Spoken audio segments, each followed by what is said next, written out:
Cameron. All right, make sure I'm in a shot.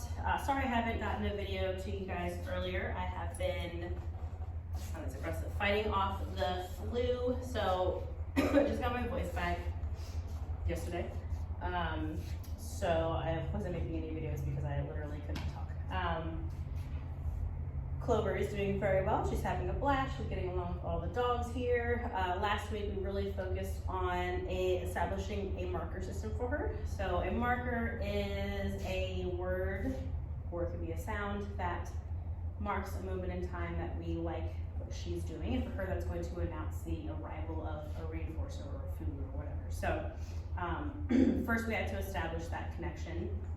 And essentially the marker just bridges the gap between desired behavior and delivery of reinforcers so that we're not accidentally rewarding anything that happens between those two events. So she has a couple different markers that we're working on just to help her understand what I'm expecting of her within behavior. So we have yes, good, okay, and no. Yes means I like what you did, come take something from me. So that's the main one.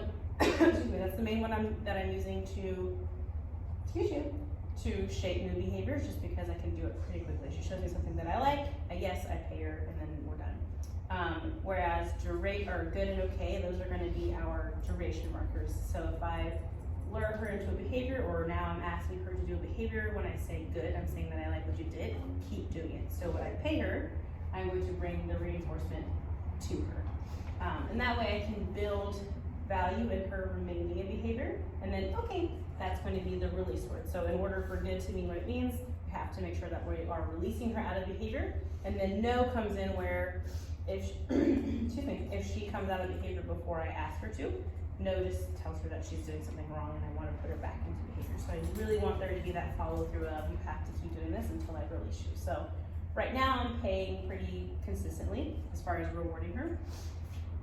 And this week will be more so about withholding food for not as great offerings of behaviors, if that makes sense. So essentially if I ask her to do something and she doesn't do it the first time I ask, or if she comes out of behavior before I say so, I'm going to put her back into behavior, but I'm not going to reward her for that.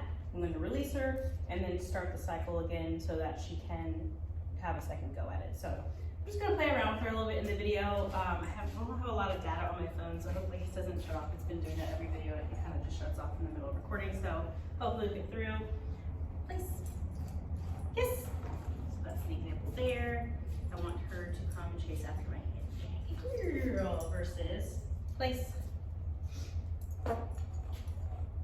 Good.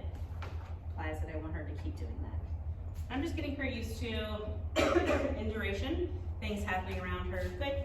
And I want her responding to the marker and not my movements. My movements should be neutral. Good.